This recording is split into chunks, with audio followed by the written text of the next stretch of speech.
Start small and move really, really fast with the people that you have. Get a group of people that you really like, that work well, have the same mindset, and make it scalable.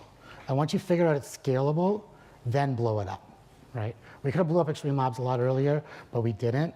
We say we got to make these little repeatable parts that work. And then once we get those, then we just have to add the same ratios of the parts, make our gearing ratios, and we can just explode. Secondly, we felt like we didn't need marketing right away. Our customers told us what was right and what was wrong, and we just really worked the community.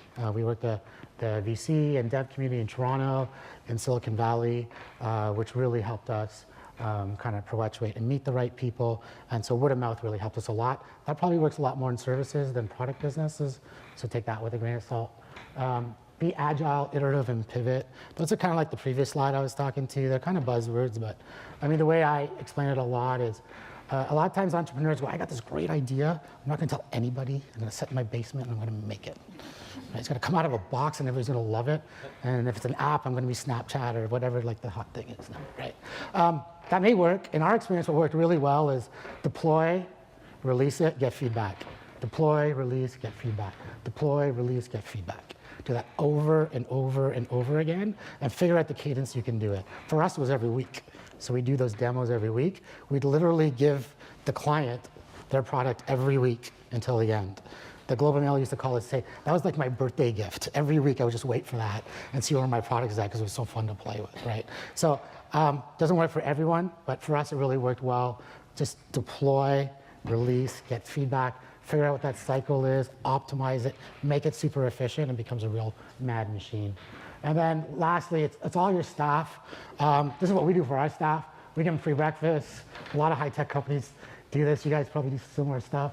Free breakfast, free drinks, snacks, team events. There's a games room with like arcades, basketball nets, ping pong tables. Everything's free. We have mentorship programs, so you're paired with someone the whole time you're there. They're not senior or junior, they're your peer. And you work with them and they figure stuff out. And then finally do gifting. And then gifting is a kind of a neat concept that very few companies do. We didn't have a lot of money when we started and we couldn't give big raises and stuff. So we gave everybody an Apple TV. The place was zonkers. It's $100. It made the press, it did a whole bunch of stuff. That worked so well, we gave everybody free Netflix. It's like $8 a month, right? But little things like that make sense. And people just get excited and they tell other people. Another example is get to know your staff well if you're a smaller company and give them something that means something to them.